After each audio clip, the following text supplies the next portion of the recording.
পুনরুত্থান আমাদেরকে কি দেয়?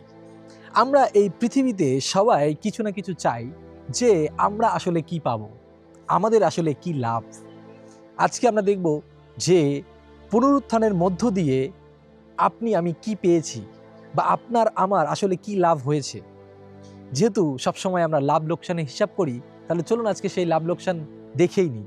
তার আগে যে ঘটনাটি ঘটেছিল সেই পুনরুত্থানের, এবং আমরা কেন পুনরুত্থান বলছি, এবং প্রভু যীশু খ্রিস্টের যে তিনি জীবিত হয়ে উঠেছেন, কবর থেকে বেরিয়ে এসেছেন, সেই যে ঘটনাটি ছিল আজকে অনেকের মধ্যে অজানা রয়েছে, সেই ঘটনাটি আগে আমরা দেখব এবং তারপরে সেই ঘটনা থেকে আমরা আমাদের জীবনের জন্য কি পেয়েছি আমরা দেখে নেব। এবং লাস্টে আমরা দেখব যে আমরা তো পেয়েছি সেই গিফট, এবং আমরা তো পেয়েছি কিছু না কিছু, এবং সেই পাওয়া নিয়ে আমরা কি করব। তাই আজকে আমরা দেখব মথি তার 28 অধ্যায় থেকে। সেখানে বলছে, বিশ্রামবারের পরে সপ্তাহের প্রথম দিনের ভোরবেলায় মগদলিনী মরিয়ম ও সেই অন্য মরিয়ম কবরটা দেখতে গেলেন। তখন হঠাৎ ভীষণ ভূমিকম্প হলো, কারণ প্রভুর একজন দূত স্বর্গ থেকে নেমে আসলেন এবং কবরের মুখ থেকে পাথরখানা সরিয়ে দিয়ে তার উপর বসলেন। এখানে বলা হচ্ছে প্রভু যীশু খ্রিস্টের মৃত্যু শুক্রবারে তিনি যখন মরেছিলেন সেই ক্রুশের ওপরে, তারপরে তাকে কবর দেওয়ার পরে তিনি সেই শনিবার সেই কবরের মধ্যে ছিলেন, আটকিয়েছিলেন, এবং তৃতীয় দিন রবিবার সকালে তিনি কিভাবে বেরিয়ে আসলেন সেখান থেকে অলৌকিকভাবে, এবং ইতিহাসের পরিবর্তন ঘটে গেল সেখানে। কারণ একজন মানুষ যখন মরে যায় তারপরে তার জীবিত হওয়ার আর কোনো সম্ভাবনা থাকে না, কিন্তু দেখুন এখানে মরণ বা মৃত্যু তাকে আটকিয়ে রাখতে পারেনি।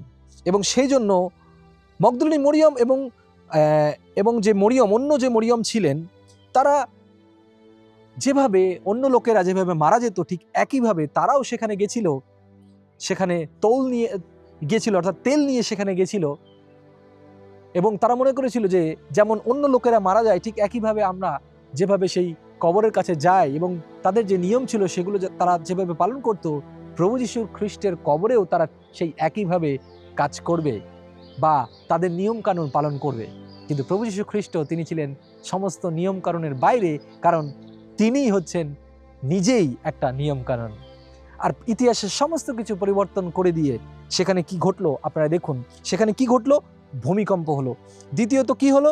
ভূমিকম্প হবার পরে স্বর্গদূত স্বর্গ থেকে নেমে এলো, এবং কবরের যে পাথর ছিল, বিশাল এক পাথর দিয়ে সেই কবরকে আটকিয়ে রাখা হয়েছিল। সেই সময় ওখানের যে সময় ছিল, তখন যে লাশ বা যিনি মারা যান সেই দেহকে কবরের মধ্যে অর্থাৎ পাথরের যে গুহা থাকে তার মধ্যে রাখা হতো, এবং তার সামনে বড় পাথর সেখানে রেখে দেওয়া হতো। আর যেহেতু প্রভু যীশুকে নিয়ে অনেক রকম আলোচনা ছিল, সমালোচনা ছিল, লোকেরা তাকে অনেক পছন্দ করত, এবং তাই সেই যারা নেতাবর্গরা ছিলেন বা যারা সেই ফরিসি সুদ্দুকি যারা ছিলেন তাদের মধ্যে একটু ভয়ও ছিল, তাই তারা পাহারাদার সেখানে বসিয়েছিলেন এবং কঠিন পাথর সেখানে দিয়ে রেখেছিলেন যেন কোনোভাবেই তিনি সেখান থেকে বেরোতে না পারেন। এবং তারপরে কি হলো দেখুন, সেই স্বর্গদূত এসে সেই যে কঠিন পাথর, বড় পাথর, প্রভু যীশুকে আটকিয়ে রাখার যে পাথর, স্বর্গদূতের কাছে সেটা কিছুই নয়, সে সহজেই সেটা সরিয়ে দিল এবং তার উপরে বসলো। এবং দেখুন তার চেহারা বিদ্যুতের মতো ছিল, আর তার কাপড় চোপড় ছিল ধবধবে সাদা। বিদ্যুৎ অর্থাৎ কারেন্ট আমরা জানি যে কতটা শক্তিশালী।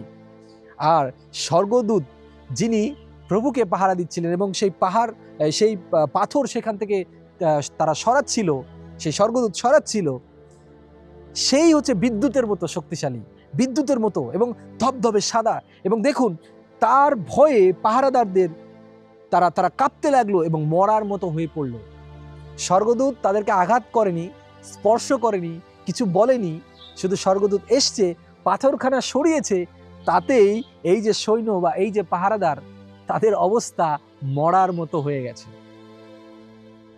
যখন প্রভু যীশু তিনি ক্রুশে ছিলেন, অনেকেই যখন মজা করছিল তাকে নিয়ে, ঠাট্টা করছিল তাকে নিয়ে, জিহুদীদের রাজা বলে তার মাথার উপরে লিখে দিচ্ছিল, তার কাপড় নিয়ে তারা গুলিবাট করছিল, তাকে মারার পরে, তাকে চোখ বেঁধে মারার পরে বলছিল বলো কে তোমাকে মারলো। তিনি সব জানতেন, তিনি সব কিছু মেনে নিলেন। কিন্তু যেহেতু তিনি ঈশ্বর, তাই ঈশ্বর মৃত থাকতে পারেন না। ঈশ্বরকে কোনো পাথর, পাহাড়, কোনো কবর ধরে রাখতে পারে না। তাই সেই ঈশ্বরত্ব শক্তি এবার আপনি দেখুন। এর আগে দেখেছেন তিনি আপনার আমার জন্য নম্র হলেন, তাই তিনি সবকিছু সহ্য করলেন। কিন্তু তিনি ঈশ্বর, তাই তার যে ক্ষমতা রয়েছে, তার যে পাওয়ার রয়েছে, সেই পাওয়ার সম্পর্কে এবার দেখুন। তার যে পাওয়ার এবং তার যে ক্ষমতা, কারণ তিনি সেই ঈশ্বর, তার জন্যই সেই পাথর সরে গেল, তার জন্যই মৃত্যু তাকে আর ধরে রাখতে পারল না। মৃত্যুর শক্তি অনেক চেপে রেখেছিল, কিন্তু তিনি সেখান থেকে বেরিয়ে এলেন। এরকম ভাবে আমাদের ব্যক্তিগত জীবনেও অনেক রকমের শক্তি কাজ করার চেষ্টা করে, অনেক রকমের পাথর দিয়ে আমাদেরকে ঢেকে রাখা হয়। কিন্তু যখন আমি আপনি প্রভুতে থাকি, তখন সেই পাথর অটোমেটিক সরে যায়। তখন আমাকে আপনাকে সরাতে হয় না, তার পরিকল্পনা আমাদের জীবনের সমস্ত বাধাকে সরিয়ে দেয়। সাময়িকভাবে যেমনি করে প্রভু যীশু ক্রুশে কষ্ট পেয়েছিল, আমি আপনি কষ্ট পাই ঠিক, কিন্তু আমরা জানি যে এই কষ্ট আমাদেরকে মেরে ফেললেও আমরা পুনরুত্থিত হব, কারণ আমার প্রভু পুনরুত্থিত তিনি হয়েছেন। দেখুন এখানে আরো কি বলছে। স্বর্গদূত স্ত্রী লোকদের বললেন, তোমরা ভয় করো না, কারণ আমি জানি যাকে ক্রুশে দেওয়া হয়েছিল, তোমরা সেই যিশুকে খুঁজছ। স্বর্গদূত এখন মগদলিনী মরিয়ম এবং অন্য মরিয়ম যারা সেখানে গেছিলেন, যে মহিলারা ছিলেন, তাদেরকে বললেন তোমরা ভয় করো না, কারণ অলরেডি যে পাহারাদার ছিল তারা তো মরার মতো অবস্থা, এবং তাদেরকে দেখে স্ত্রী লোকেরা অবশ্যই ভয় পাবে, স্বাভাবিক। এবং সেখানে তাই স্বর্গদূত বলল তোমরা ভয় করো না, এবং তাকে যা বলল, এবং সেখানে একটি বিশেষ কথা বলল, তিনি বললেন তিনি এখানে নেই। কে নেই? প্রভু যীশু এখানে নেই। দেখুন মৃত্যুর শক্তি তাকে আর সেখানে রাখতে পারেনি, কারণ ঈশ্বরের জায়গা কবরে নয়। তাই বলল তিনি এখানে নেই। ঈশ্বরের জায়গা কোনো কবরে, কোনো গুহার মধ্যে থাকতে পারে না, তাই তাকে সেখানে রাখা যায় না।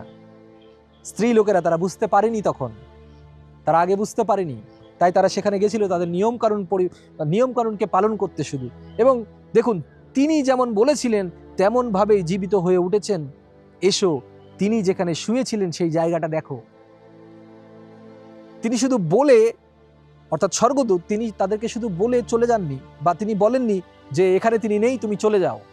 কিন্তু প্রমাণ স্বরূপ, কারণ আমরা তো প্রমাণ খুঁজি মানুষ, আমাদের রক্ত মাংস শরীর প্রমাণ চাই, দেখতে চাই।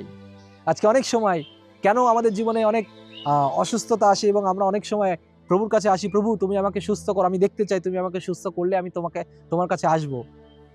এভাবেও প্রভু অনেক সময় কেন সুস্থ করেন? যেহেতু আমরা এই রক্ত মাংসের শরীর অনেক সময় বিশ্বাস করতে চাই না অনেক কিছু, তাই প্রমাণস্বরূপ অনেক কিছু তিনি দেখান। তাই আজকে সেখানেও দেখানো হচ্ছে, স্ত্রী লোকদেরকে স্বর্গদূত নিয়ে গেলেন, বললাম দেখো তুমি সেই জায়গাটা দেখো যেখানে প্রভু যীশু ছিলেন, এই জায়গাটা দেখো, সেখানে তিনি নেই, জায়গাটা শূন্য, কবর শূন্য, কবর তাকে ধরে রাখতে পারেনি। এরপরে দেখেন, তোমরা তাড়াতাড়ি গিয়ে তার শিষ্যদের বলো তিনি মৃত্যু থেকে জীবিত হয়ে উঠেছেন, এবং তাদের আগে গালিল যাচ্ছেন, তারা তাকে সেখানেই দেখতে পাবে। দেখো কথাটা আমি তোমাদের জানিয়ে দিলাম। এই স্বর্গদূতের দায়িত্ব ছিল পাথর সরানো, এবং স্ত্রী লোক যারা এসেছিল তাদেরকে বলা, এবং এই ঘোষণা দেওয়া। কি ঘোষণা তিনি দিলেন দেখুন, স্বর্গদূত কি কি ঘোষণা দিল, যেই ঘোষণা আজকে আমাদেরকে স্বর্গদূত শিখিয়ে দিয়ে গেছে, সেই ঘোষণা আজকে আমাদেরকে কন্টিনিউয়াসলি জীবনের শেষ দিন পর্যন্ত এবং পৃথিবীর শেষ দিন পর্যন্ত আমাদেরকে বলে যেতে হবে, কারণ এটি হচ্ছে প্রকৃত সত্য। নাম্বার 1, সেখানে তিনি কি বললেন? তিনি এখানে নেই, 1 নম্বর। 2 নম্বর কি বললেন? যে তিনি যেভাবে বলেছেন সেভাবেই জীবিত হয়েছেন। তারপরে কি বললেন? যে তিনি মৃত্যু থেকে জীবিত হয়ে উঠেছেন। এটি হলো সব থেকে গুরুত্বপূর্ণ, তিনি মৃত্যু থেকে জীবিত হয়ে উঠেছেন। এটি একটি অন্যরকম কথা। মানুষ কি বলে যে একজন অসুস্থ হয়েছে, তিনি অসুস্থ হয়ে মৃত্যুবরণ করেছেন, তিনি এইভাবে মৃত্যুবরণ করেছেন, তিনি অ্যাক্সিডেন্টে মৃত্যুবরণ করেছেন, তিনি এইভাবে মৃত্যুবরণ করেছেন। কিন্তু এই কথা কেউ বলে না যে এই লোকটার মৃত্যুবরণ করেছে, সেখান থেকে সে জীবিত হয়েছে। কিন্তু এখানেই পৃথিবীর সব ব্যক্তির সাথে এইখানেই পার্থক্য প্রভু যিশুর, যে কি বলছে? তিনি মৃত্যু থেকে জীবিত হয়ে উঠেছেন। আমেন। আপনি যেখানে আছেন আমার পরপর বলুন, আমার যিশু মৃত্যু থেকে জীবিত হয়ে উঠেছেন। এই একটি ঘোষণা আমাদের জীবনকে পরিবর্তন করতে পারে। এই একটি ঘোষণা আমাদের জীবনকে আবার জীবিত করে তুলতে পারে। আজকে আমরা যখন মৃতপ্রায়, আমরা যখন মরার মতো অবস্থা, তখন আমাদের প্রভু, আমার যিশু, জীবিত যিশু, তিনি মৃত্যুকে জয় করে উঠেছেন, সেই ঘোষণা স্বর্গদূত দিচ্ছেন। এরপরে সেই স্ত্রী লোকেরা অবশ্যই ভয় পেয়েছিলেন, কিন্তু তবুও খুব আনন্দের সঙ্গে সঙ্গে তাড়াতাড়ি কবরের কাছ থেকে চলে গেলেন এবং যিশুর শিষ্যদের এই খবর দেবার জন্য দৌড়াতে লাগলেন। এখানের যে অনুভূতি, আমি জানি না আপনি কতটুকু বুঝতে পারছেন, কিন্তু আমি যখন এটা বারবার যতবার পড়ি, এটার অনুভূতি অন্যরকম। চিন্তা করুন যে আপনি কাউকে অনুসরণ করেন, কাউকে প্রভু বলে আপনি মানেন বা গুরু বলে আপনি মানেন, আর তিনি মারা গেলেন, আর আপনি চাইছেন যে তিনি আবার আপনার জীবনে ফিরে আসুক। আর যখন আপনি জানতে পারলেন যে মৃত ব্যক্তি কোনোদিন ওঠে না, মৃত ব্যক্তি কোনোদিন পাহাড় থেকে বা কবর থেকে বেরিয়ে আসে না, কিন্তু আজকে যখন বেরিয়ে এসছে তখন তারা ভয় পেয়েছিল ঠিকই, এটা ভয়ের কথা, যে কিভাবে সম্ভব, তাহলে কি ভূত এলো বা কিছু হলো, এটা অবিশ্বাসের কথা, অবিশ্বাস স্বাভাবিকভাবে হবে। কিন্তু তারা ভয় পেলেও সেখানে বলছে তারা খুব আনন্দিত হলো, তার মানে তারা এক্সাইটিং, তারা সেই যে সুসমাচার তাকে গ্রহণ করলো। এখানে কিন্তু সুসমাচার দিল যে তিনি মৃত্যু থেকে জীবিত হয়েছে, স্বর্গদূত সেই সুসমাচার দিল। এখন তিনি বললেন যে তোমরা এবার কাদের কাছে গিয়ে বলো, বাকি শিষ্যদের কাছে গিয়ে বলো সেই সুসমাচার, তিনি মৃত্যু থেকে জীবিত হয়েছেন। তারা এক্সাইটিং, তারা এসেছিল হাঁটতে হাঁটতে, আস্তে আস্তে, অনেক দূর থেকে আস্তে আস্তে তারা আসছিল, কিন্তু যখন তারা সেই খবর পেল, তারা আর আস্তে আস্তে নাই, কিন্তু এখানে বলছে তারা দৌড়াতে লাগলো। আজকে আমি আপনি প্রভুর এই বাক্যকে নিয়ে, প্রভুর সুসমাচারকে নিয়ে দৌড়াচ্ছি কিনা, নাকি আমরা আস্তে আস্তে আস্তে আস্তে করে এগোচ্ছি? যদি আপনি আস্তে আস্তে করে এগোন, তাহলে আপনি প্রভুর বাক্যকে নিয়ে অবহেলা করছেন, প্রভুর বাক্যকে নিয়ে আপনি সিরিয়াস না, প্রভুর বাক্যকে আপনি বিশ্বাস করেননি সঠিকভাবে। কিন্তু এই মহিলারা, তারা কিন্তু বিশ্বাস করেছিল, তারা ভয় পেলেও তারা আনন্দিত হয়েছিল এবং তারা দৌড়াচ্ছিল। তাদের আগ্রহ, তাদের আনন্দ দেখে কি হলো দেখুন। এমন সময় যিশু হঠাৎ সেই স্ত্রী লোকদের সামনে এসে বললেন, তোমাদের মঙ্গল হোক। তাদের যে এক্সাইটমেন্ট ছিল, তাদের যে আনন্দ ছিল, তাদের যে বিশ্বাস ছিল, সেখানে আরো সম্পূর্ণ পরিপূর্ণ বিশ্বাস নিয়ে এলেন প্রভু যীশু খ্রিস্ট। তাদের সাথে তিনি দেখা দিলেন। এর থেকে আনন্দ কিছু হতে পারে না। একজন মৃত ব্যক্তি, চিন্তা করুন আপনার কোনো আত্মীয়, তিনি মারা গেছেন, 3 দিন পরে আপনি হঠাৎ তাকে দেখছেন, আপনার সামনে তিনি দাঁড়িয়ে আছেন, আপনার কি হবে? আমরা হয়তো বা স্বাভাবিকভাবে ভূত মনে করে বা ভয় পেয়ে আমরা দৌড় মারবো কিনা আমি জানি না কি হবে। কিন্তু যখন এই স্ত্রী লোকেরা সেই স্বর্গদূতের কাছ থেকে কনফার্ম হয়েছে, এইবার যখন তারা দেখেছে প্রভু যীশুকে, তারা কি করলো? তখন সেই স্ত্রী লোকেরা তার কাছে গিয়ে তার পা ধরে প্রণাম করে তাকে ঈশ্বরের সম্মান দিলেন। আমি আবারও বলছি, তাকে ঈশ্বরের সম্মান দিলেন। এতদিন প্রভু যীশুর সাথে তারা ছিল, তারা রান্না করেছে, তারা বিভিন্ন জায়গায় ট্রাভেলিং করেছে, তারা গুরু বলে মেনেছে, প্রভু বলে মেনেছে, কিন্তু এখন পুরো সিনারিও চেঞ্জ হয়ে গেছে, ঘটনা চেঞ্জ হয়ে গেছে, ইতিহাস চেঞ্জ হয়ে গেছে। কারণ এতটুকু সময়ের মধ্যে এই স্ত্রী লোকদের যা বোঝার, তারা বুঝে গেছে। কি বুঝে গেছে তারা? এতদিন পর্যন্ত তারা মনে করেছিল প্রভু যীশু একজন গুরু মাত্র এবং তাকে আমরা প্রভু বলে ডাকছি, ঠিক আছে। কিন্তু যখন তারা সেই কবরের সামনে গেলেন, বিদ্যুতের মতো স্বর্গদূতকে নামতে দেখলেন, পাথরটাকে সরতে দেখলেন এবং শুনলেন যে তিনি মৃত্যু থেকে জীবিত হয়েছেন, আর যখন সশরীরে তাকে দেখলেন, তাদের কাছে এই পিকচারটা ক্লিয়ার হয়ে গেছিল, ইনি আর কেউ নন, ইনি ঈশ্বর। বুঝতে পেরেছি, এতটুকুই যথেষ্ট ছিল। তার কারণ এর প্রত্যেকটা বিষয় অলৌকিক এবং অসম্ভব ঘটনা যখন ঘটিয়ে দিয়েছে, তখন আমার প্রভু তিনি ফিরে এসছেন, আমার গুরু তিনি ফিরে এসছেন। আর যখন সেই স্বর্গদূতের কাছ থেকে সেই বাণী এবং প্রভু যীশুকে তারা দেখলো, এর আগে আমি জানি না তারা কিভাবে সম্মান দিয়েছিল, কিন্তু এখন ঘটনাটি অন্যভাবে হলো। এই জন্য এখানে বলছে যে তখন তার পা ধরে প্রণাম করে তাকে ঈশ্বরের সম্মান দিলেন। তারা বুঝতে পারলেন, আর অপেক্ষা করলেন না, তাদের বুঝতে আর বাকি থাকলো না যে তিনি কে। আজকে আমরা অনেকে বুঝতে পারি না তার বিষয়ে, অনেকে জানতে পারি না। প্রভু যিশুকে আমরা অনেক সময় অবহেলার মধ্যে দেখি, মনে করি যে ও ঠিক আছে, তিনি একটা গুরু মাত্র। শুধু ভালো খারাপের দিক এই কিছু বিষয় নিয়ে আমরা আলোচনা করি বা কিছু বিষয়ের মধ্যে আমরা সীমাবদ্ধ থাকি। প্রভু যিশুর কাজকে আমরা গুরুত্বের সাথে দেখি না। আপনি আপনার ঈশ্বরকে গুরুত্ব দিচ্ছেন না। আপনি কি বুঝতে পারছেন আমি কি বলছি? তাই আমাদের জীবনে এই ধরনের অলৌকিক কাজ বা এই ধরনের বিশ্বাস দরকার রয়েছে। আমাদের জীবনের সাথে যখন প্রভুর সেই ইনকাউন্টার ঘটে, যেমনি করে পৌলের সাথে ঘটেছিল, তিনি শৌল থেকে পৌল হলেন। যতক্ষণ পর্যন্ত প্রভু যিশু সেই ইনকাউন্টার না ঘটলো, তিনি বুঝতে পারছিলেন না। আজকে আমার আপনার সেই জীবিত ঈশ্বরের সাথে ইনকাউন্টার ঘটছে কিনা, নাকি আমি শুধু নাম দিয়ে রেখেছি আমি খ্রিস্ট বিশ্বাসী, কিন্তু আমার জীবনে কোনো অলৌকিক কাজ নেই, আমার সাথে তার কোনো সাক্ষাৎ নেই, কোনো ঘটনা নেই আমার জীবনে, কোনো আত্মসাক্ষ্য নেই আমার জীবনে, তাহলে আপনি তাকে ঈশ্বরের সম্মান দিতে পারবেন না। এই ঘটনা সম্পূর্ণভাবে এই স্ত্রী লোকদেরকে পরিবর্তন করেছিল, তাই তারা ঈশ্বরের সম্মান তাকে দিলেন, ঈশ্বর বলেই তাকে সম্বোধন করলেন।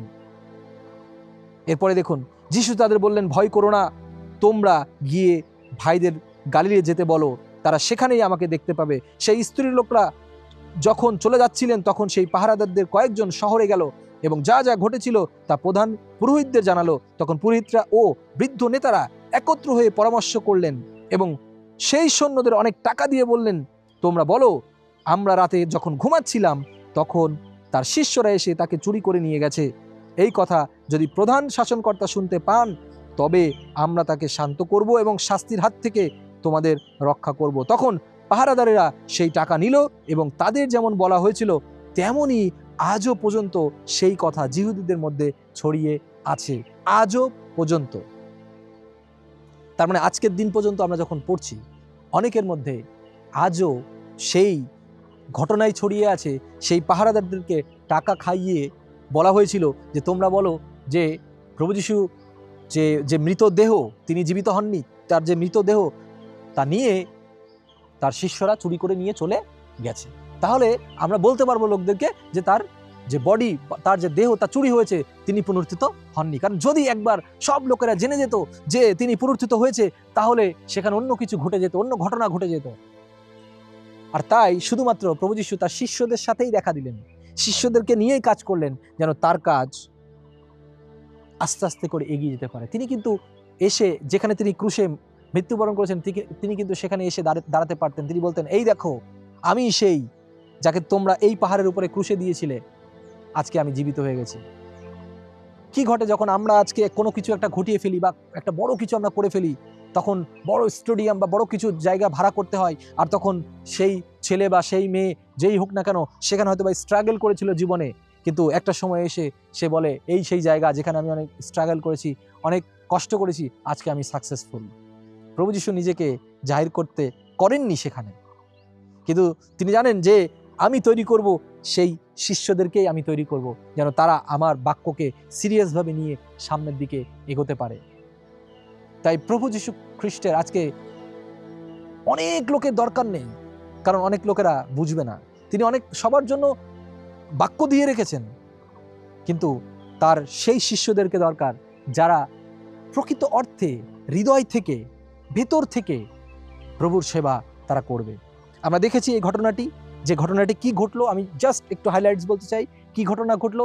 প্রভু যীশু খ্রিস্ট তিনি শুক্রবার ক্রুশের উপরে মৃত্যুবরণ করলেন এবং তাকে সেই পাহাড়ের মধ্যে, পাহাড়ের গুহায়, অর্থাৎ সেখানে রাখা হলো তার বডি, তিনি মারা যাওয়ার পরে, এবং সেখানে তিনি শনিবার থাকলেন এবং রবিবার সকালে তিনি সেই কবর ছেড়ে বেরোলেন এবং সেখানে স্বর্গদূত ছিল এবং মগদলিনী মরিয়ম এবং অন্য মরিয়ম তারা সেখানে গেলেন, কিন্তু দেখলেন স্বর্গদূত তাদেরকে বললেন যে তিনি এখানে নেই, তার দেহ এখানে নেই। কারণ তিনি যা বলেছিলেন, তিনি আগে থেকেই তার বিষয়ে তিনি ভাববাণী করেছিলেন, কেউ তা বুঝতে পারেনি, শিষ্যরাও কিছুই বুঝতে পারেনি প্রভু কি বলছে। আমরা অনেক সময় প্রভুর সাথে থাকি, কিন্তু অনেক কথা, তার অনেক পরিকল্পনা আমরা আমাদের জীবনে বুঝতে পারি না। কারণ আমরা অতি ব্যস্ত হয়ে পড়ি অনেক কিছু নিয়ে, এবং খুব সাধারণভাবে আমরা ভাবি, আধ্যাত্মিকভাবে অনেক কিছু আমরা বুঝতে পারি না বা ভাবি না। তারপরেও প্রভু আমাদেরকে সুযোগ রাখেন, এবং ঠিক সেইভাবেই স্বর্গদূতরা তারা বললেন তিনি মৃত্যু থেকে জীবিত হয়েছেন। আর তা বিশ্বাস করে স্ত্রী লোকেরা দৌড়াচ্ছিল শিষ্যদেরকে বলার জন্য। তখন প্রভু যীশু তাদের সাথে দেখা দিলেন এবং বললেন, তোমরা ভয় করো না। এবং সেই স্ত্রী লোকেরা প্রভু যীশুকে ঈশ্বরের সম্মান দিলেন। এটিই ছিল অলৌকিক ঘটনা, যা পৃথিবীর কখনো ঘটেনি। এবং শেষে কি ঘটল? যারা পাহারাদার, সেই মৃতপ্রায় পাহারাদার, যারা ভয় পেয়েছিল, সরে দাঁড়িয়েছিল, আর তারা কি করলো? পুরোহিতদের কথা মতো। আজকে অনেকে টাকা পয়সার জন্য ভুল প্রচার করে, যে হয়তোবা কোনো একটি গ্রুপ তারা বলল যে আমি তোমাদেরকে এতগুলো পয়সা দেবো, এতগুলো টাকা দেবো, আমি যেভাবে বলবো তুমি সেভাবে প্রচার করো। ঠিক এখানে একই ধরনের লোকেরা আছে। এই যে পুরোহিতরা এবং এই বৃদ্ধ নেতারা, তারা কি পরামর্শ করলো? তাদেরকে বললো যে তোমরা তো পাহারা দিচ্ছিলে, তোমরা বলো, তোমরা এই মিথ্যা কথাটি বলো, তাহলে তোমাকে টাকা দেবো। এবং সাথে সাথে টাকা প্লাস ভয় দেখিয়ে দিল। কি ভয়? বললো, যদি তোমাদেরকে রক্ষা করতে চাও প্রধান শাসনকর্তার কাছ থেকে, তাহলে তোমরা এটাই করো। আর এই জন্য এখানে বলছে, তখন পাহারাদাররা সেই টাকা নিল এবং যেমন তাদেরকে বলা হলো, যেমনি করে বলা হলো, তেমনি করেই তারা বলল। আজকেও যারা টাকা পয়সা নিয়ে প্রভুর বাক্যকে বিকৃত করে, প্রভুর মৃত্যুকে, প্রভুর পুনরুত্থানকে, প্রভুর জন্মকে, প্রভুর কাজকে যারা অস্বীকার করে, তারাও সেই পাহারাদারদের মতোই। আজকে আমরা সেই পাহারাদার হতে চাই না যে কেউ টাকা দিল, কেউ পয়সা দিল, আর আমি আমার যে সত্য, আমার জীবনে যা কিছু, তা আমি মিথ্যা করে দিলাম। বা সত্য যে বাক্যগুলো রয়েছে, টাকা পয়সার জন্য বা অভাবের জন্য আমরা তা পরিবর্তন করে সেই মিথ্যা লোকদের কথা শুনলাম, অর্থাৎ শয়তানের কথা আমি শুনলাম। তাই বি কেয়ারফুল। টাকা মানেই যে আপনার জীবনে আশীর্বাদ, এমনটা নয়। কেউ টাকা দিল আর বললো যে প্রচার করতে হবে, তার মানে এই না যে আমি তো অনেক ব্লেসিংস পেয়ে গেলাম, তার মানে এই প্রচার এটা এইভাবেই করতে হবে না। আপনার কাছে টাকা থাকুক আর না থাকুক, আপনার পেটে ভাত থাকুক আর না থাকুক, আপনি সত্যকে প্রচার করুন। কারণ সত্য ঈশ্বর, যিনি কিছুদিন আগে ক্রুশে ছিলেন, আজকে তিনি জীবিত হয়েছেন কবরকে ভেদ করে। তিনি আপনার জীবনের ব্যবস্থা করতে পারবেন। এটি আপনি গুরুত্বের সাথে দেখবেন এবং মনে রাখবেন আপনার জীবনের জন্য একজন পরিচর্যাকারী হিসাবে। আমি প্রথমে শুরু করেছিলাম কি দিয়ে? আমি বলেছিলাম পুনরুত্থানে আমাদের কি লাভ, আমরা কি পেলাম। দেখুন আমরা কি পেলাম। নাম্বার 1, আমরা পেলাম পাপের ক্ষমার পূর্ণতা এবং মৃত্যুর ও পাপের ওপরের জয়।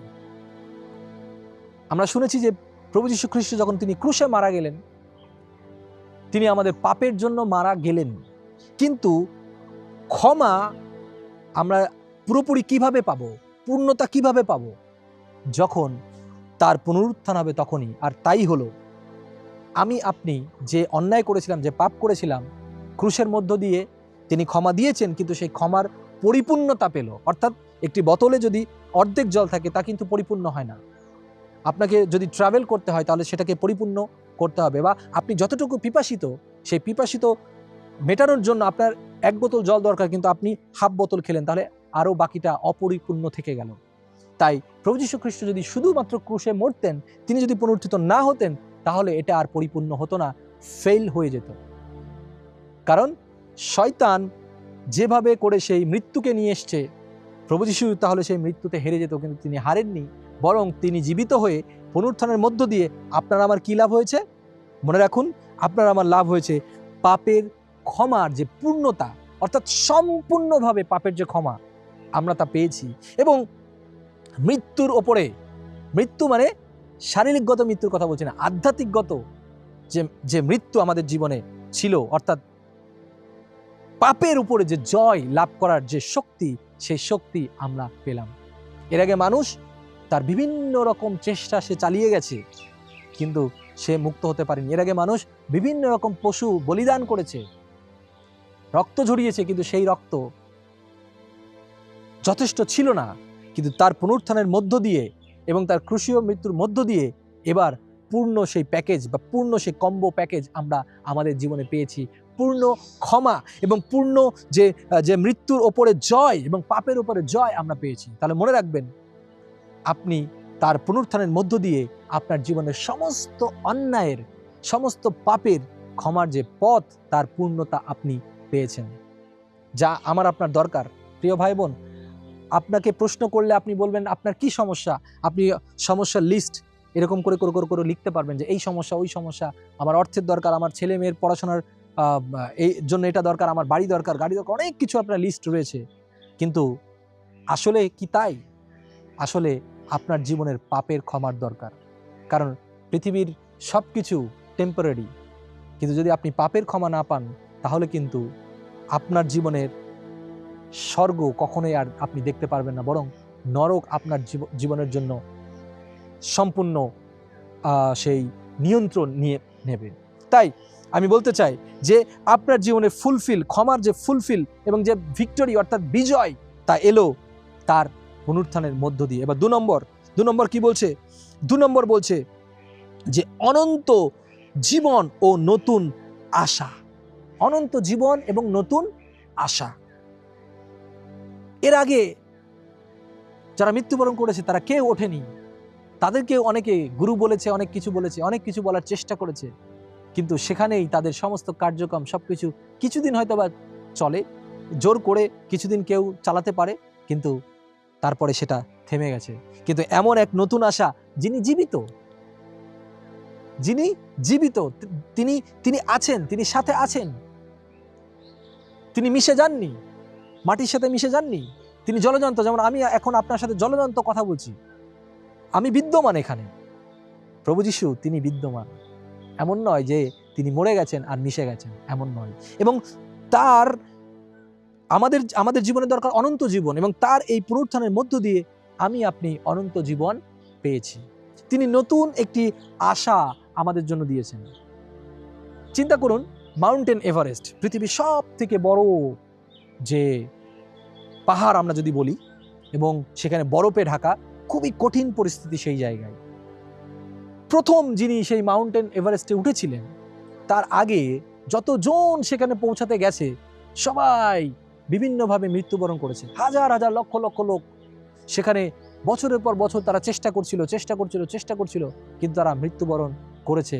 সেই জায়গাটা আবিষ্কার করতে পারেনি, সেই জায়গায় তারা পৌঁছাতে পারেনি। কিন্তু কি ঘটলো? যখন একজন, তিনি সেই টপে যখন পৌঁছালেন, একদম টপে যখন তিনি পৌঁছালেন, তারপর থেকে আমরা শুনতে থাকলাম যে আরো লোকেরা সেখানে পৌঁছাচ্ছে, আরো লোকেরা সেখানে যাচ্ছে। তার মানে তিনি সেই পথটা আবিষ্কার করে ফেলেছেন, এবং সেই ট্রেকিং ওয়ে তিনি আবিষ্কার করেছেন যে এইভাবে গেলে, এইভাবে প্ল্যান করে গেলে সেই পাহাড়ের ওপরে ওঠা যাবে। তিনি সেই পথটাকে দেখিয়ে দিয়েছেন। তারপরে এখন অনেকেই তার সেই দেওয়া অনুসারে বা তার সেই পরিকল্পনা অনুসারে সেই পথ দিয়ে গিয়ে তারাও কি করছে? সেই জায়গা জয়লাভ করছে। ঠিক একইভাবে অনেক লোকেরা চেষ্টা করেছে, অনেক মাধ্যম দিয়ে চেষ্টা করেছে অনেক কিছু ঈশ্বরের কাছে আসার, অনেক হোম বলি হয়েছে, অনেক বলিদান হয়েছে, কিন্তু তা সাকসেসফুল হয়নি। কিন্তু যিনি সেই চূড়াকে, পাহাড়ের চূড়াকে জানেন, অর্থাৎ যিনি সেই স্বর্গকে জানেন, তিনি যখন সেই পথকে ক্লিয়ার করলেন, তিনি সেই মৃত্যুকে যখন ক্লিয়ার করলেন, তিনি যখন সেই মৃত্যুকে হারিয়ে দিলেন, এখন আপনার আমার কি পাওয়া? আমরাও সেই মৃত্যুকে হারানোর শক্তি পেয়ে গেলাম। যেমনি করে প্রথম যিনি সেই এভারেস্ট যিনি জয় করলেন, এবং তারপর থেকে আবার সবাই জয় করতে থাকলো, ঠিক একইভাবে আমার আপনার প্রভু যীশু খ্রিস্ট যখন তিনি মৃত্যুকে জয় করলেন, আজকে তিনি আমাদেরকে শিখিয়েছেন, তিনি আমাদের সাথে নিয়ে তিনি বলবে, চলো, আমি মৃত্যুকে জয় করেছি, আমি এই জগৎকে জয় করেছি, আমি শয়তানকে পরাজিত করেছি, তুমিও আমার সাথে চলো, তুমিও সেই মৃত্যুকে জয় করবে, তুমিও শয়তানকে হারাবে, এবং তুমিও আমার সাথে সেই স্বর্গে যাবে। আমেন। এটি হলো আমার আপনার নিশ্চয়তা। তাই 3 নম্বর যে বিষয়, যে আমি আপনি কি পেয়েছি? আমি আপনি সাহস, নিশ্চয়তা ও ইতিহাসের যে পরিবর্তনের বিশ্বাস ও শক্তি, তা আমরা পেয়েছি। এর আগে ভয়ে ভয়ে সবাই ছিল, শিষ্যরা ভয়ে ছিল, কিন্তু যখন তারা দেখলো যে আমার প্রভু জীবিত, আমার প্রভু এবার মৃত্যুকে জয় করেছেন, কবরকে ভেঙেছেন, শয়তানকে তিনি পরাজিত করেছেন, সমস্ত ভয়ের আত্মা দূর হলো। এই জন্য সেখানে বলছে তারা ভয় পেয়েছিল বটে, কিন্তু তারা আনন্দিত হলো। আনন্দিত হলো, সেই নিউজের জন্য আনন্দিত হলো। এবং প্রভু বলল, তোমরা ভয় করো না। অর্থাৎ এবার আমাদের সাহস করার কথা। এবার আমি জানি আমাদের নিশ্চয়তা রয়েছে এবং আমাদের সেই ইতিহাস পরিবর্তনের বিশ্বাস এবং শক্তি রয়েছে। আপনার জীবনের যে ইতিহাস রয়েছে, আপনার শহরের, আপনার গ্রামের, আপনার দেশের যে ইতিহাস রয়েছে, যে অনেকেই হয়তো বা প্রভুর কাছে আসতে চায় না, অনেকেই তাকে বিশ্বাস করতে চায় না, অনেকেই তারা জানে না, তারা বোঝে না, কিন্তু সেই ইতিহাস আজকে আপনি পরিবর্তন করতে পারি প্রিয় ভাই ও বোন। এবং তা করতে হবে, কারণ আমার প্রভু তিনি ইতিহাসকে পরিবর্তন করে দিয়েছেন। সবাই শুধু মৃত্যু মৃত্যু মৃত্যু, কিন্তু এবার তিনি সেই মৃত্যুর নাম কেটে দিয়ে তিনি লিখলেন জীবন্ত, পুনরুত্থিত। তাই আপনি আজকে যখন লোকদের কাছে যাব, আগে আমরা আঘাত পেয়েছি, আগে আমরা কষ্ট পেয়েছি, আগে আমরা প্রত্যাখ্যিত হয়েছি, আজকে আমরা কষ্ট পেয়েছি, আগে আমরা ভয় পেয়েছি, আগে আমাদেরকে বাধা দেওয়া হয়েছে, কিন্তু তার সব কিছুর পরিবর্তন হলো। কিন্তু এখন আমি সাহস নিয়ে এগোবো, আমি বিশ্বাস নিয়ে এগোবো, আমি আরো নিশ্চয়তা নিয়ে এগোবো, আমি শক্তি নিয়ে এগোবো, কারণ আমি জানি আমাকে যদি মেরে ফেলাও হয় তাও আমার প্রভু জীবিত, তাই আমিও জীবিত হব। আমেন। এটাই হলো পুনরুত্থানের পাওয়া আপনার এবং আমার। কি বললাম আমি প্রথম? পাপের ক্ষমার পূর্ণতা। কারণ আজকে আপনার আমার পাপের ক্ষমার দরকার রয়েছে, পূর্ণতা।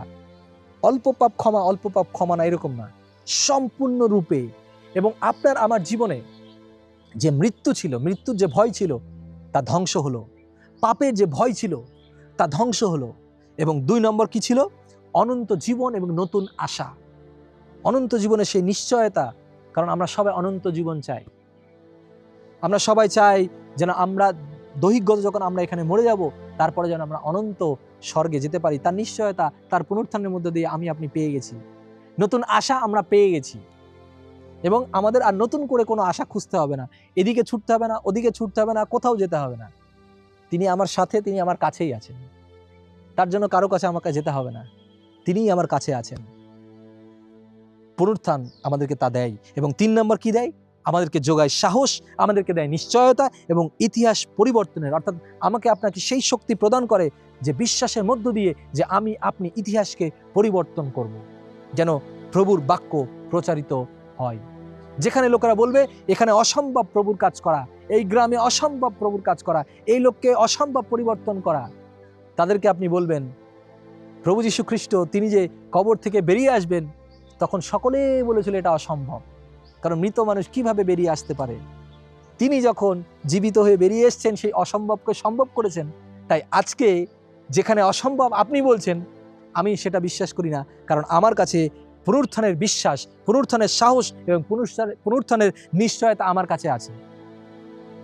সুতরাং কে কি সমালোচনা করলো, কে কি বললো, কে কি বাধা আপনার সামনে নিয়ে এলো, তার উপরে আপনার আর বিশ্বাস নয়, বরং পুনরুত্থানের উপরে আমি যেন বিশ্বাস করি। তাহলে আমি শেষে যে কথা বলতে চাই, এবং বিশেষ করে 3টি ঘোষণা আমি আপনার জন্য বলতে চাই। এবং এই যে শক্তি বা এই যে আমরা পেলাম, 3টি বিষয় আমি বললাম যে এই যা আমরা পেলাম, এখন আমাদের কি করণীয়? 3টি বিষয় করণীয়। নাম্বার 1, সুসমাচারকে ঘোষণা করা, যেন এই যে সুসমাচার, প্রভুর যে সুসমাচার, তা যেন আমরা লোকদেরকে ঘোষণা করি। এটা আপনার আমার দায়িত্ব। দ্বিতীয়ত কি? ভয়হীন জীবনযাপন করা, যেন কোনো কিছুতে আমি ভয় না পাই, কারণ পুনরুত্থান আমাদেরকে তা শেখায় এবং সেভাবেই চলতে বলে।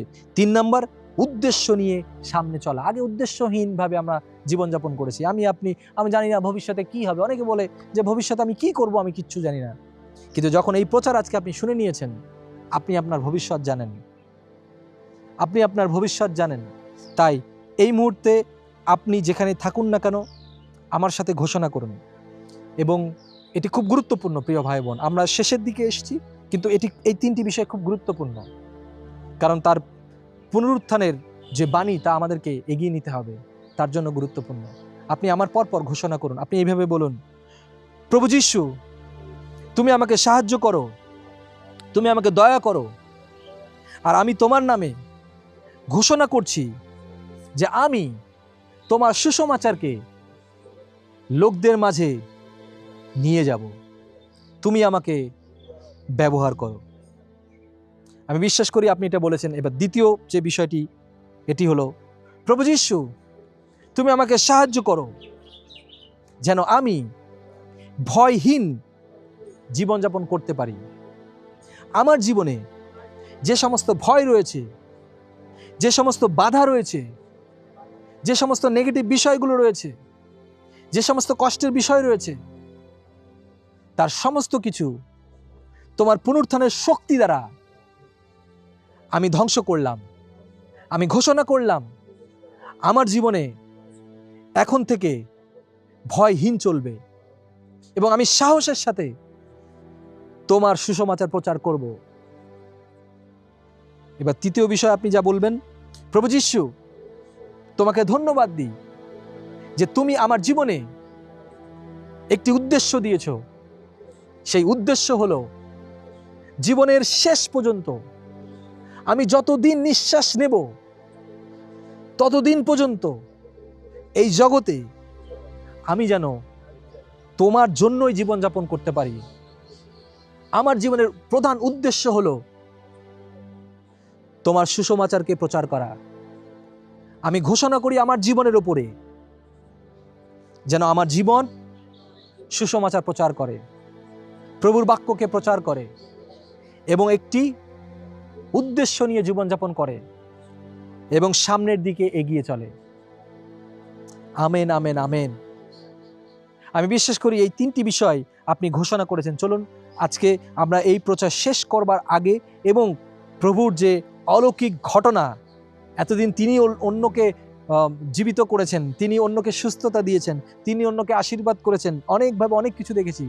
আজকে তিনি নিজে সেই মৃত্যুকে জয় করে তিনি বেরিয়ে এসেছেন। এর থেকে আনন্দের কিছু হতে পারে না। সেই স্ত্রী লোকেরা যেমন আনন্দিত ছিল, আজকে আমি আপনি আনন্দিত আছি। তা আমাদের জীবনে কোনো ভয় নেই, আমাদের জীবনে শুধু আছে সাহস, আমাদের জীবনে আছে শক্তি, আমাদের জীবনে আছে নিশ্চয়তা, আমাদের জীবনে আছে নতুন আশা, আমাদের জীবনে আছে অনন্ত জীবন এবং আমাদের জীবনে আছে পূর্ণ সেই ক্ষমা এবং আমরা পাপের ওপরে জয়লাভ করেছি কারণ আমার প্রভু জীবিত। আমার পরপর বলুন, আমার প্রভু জীবিত। চলুন আপনি যেখানে থাকুন না কেন এই মুহূর্তে আপনি সেখানে দাঁড়ান এবং চোখ বন্ধ করুন এবং প্রভুর কাছে প্রার্থনা করুন এবং সেই ঘোষণার সাথে সাথে আনন্দের সাথে সাথে প্রভুকে ধন্যবাদ দিন সমস্ত কিছুর জন্য, কারণ তিনি মৃত্যুকে জয় করেছেন যেন আপনি আমি জয়ী হতে পারি। হালেলুইয়া। ও প্রভু তোমাকে ধন্যবাদ দিই, তোমার গৌরব করি, তোমার প্রশংসা করি এই মুহূর্তে প্রভু। ও তোমার বাক্যের জন্য তোমাকে ধন্যবাদ দিই প্রভু। আজকে সেই সময় প্রভু যখন আমি স্মরণ করছি তোমার সেই মৃত্যুকে জয়লাভ করার যে ঘটনাটি রয়েছে প্রভু, ও প্রভু এটা শুধু ঘটনা না কিন্তু এটাই সেই বাস্তবিক প্রভু।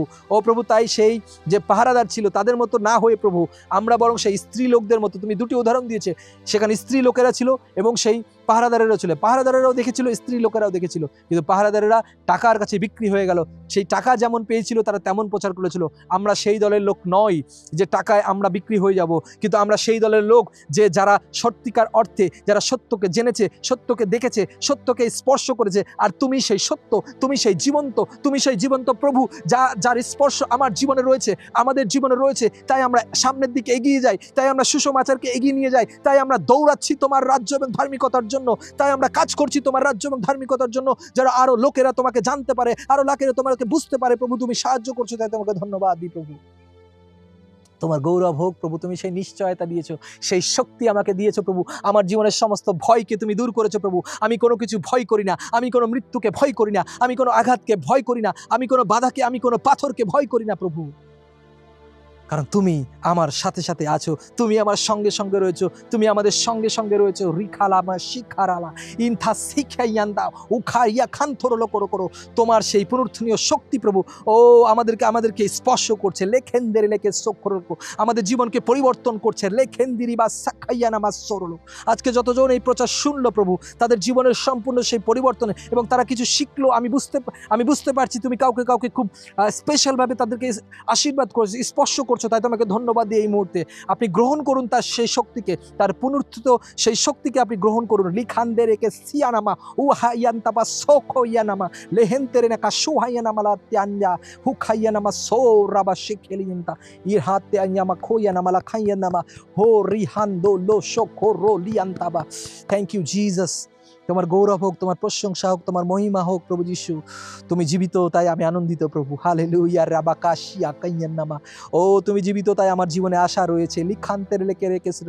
তুমি জীবিত, তাই আমার জীবনে নিশ্চয়তা রয়েছে, লেখারিয়া নামা শোক করলো। তুমি জীবিত, তাই আমি সুসমাচার প্রচার করে চলি প্রভু। রাখাইয়া না কাছে খেলে রে। তুমি জীবিত, তাই আমি ভয়হীন জীবনযাপন করি। লাখাইয়া নামা রুয়া ইয়া হাঁকিয়া নামা সো রেবা কাশিখা রেবান্তলোক শোক করলো। ধন্যবাদ যিশু, ধন্যবাদ যিশু, ধন্যবাদ যিশু। তুমি সেই স্বর্গের পথ আমাদের জন্য তৈরি করলে, তাই তোমাকে ধন্যবাদ দিই প্রভু।